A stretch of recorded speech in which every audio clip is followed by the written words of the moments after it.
আয়ুষ্মান এবং শ্রীতমার বিয়ের আলতা সবার সামনে পরে নিল কুসুম। আর সেখানে উপস্থিত ছিল ইন্দ্রাণী গাঙ্গুলি এবং গাঙ্গুলি পরিবারের সকলেই।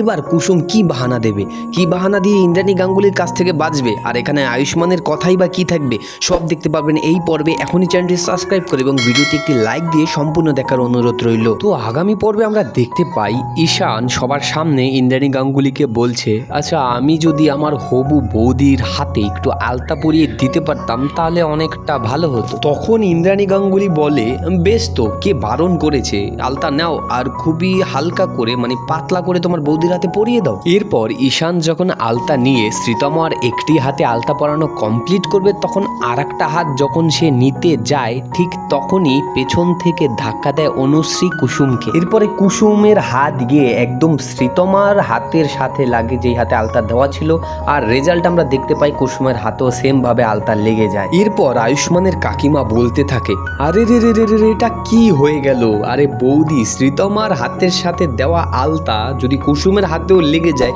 তাহলে কুসুমের সাথেই আয়ুষ্মানের বিয়েটা দিয়ে দাও। তো বন্ধুরা, এবার ইন্দ্রাণী গাঙ্গুলি কি করবে, তোমার মতামত অবশ্যই কমেন্টে জানাবে এবং পরবর্তী আপডেটের জন্য এখনই চ্যানেলটি সাবস্ক্রাইব করো।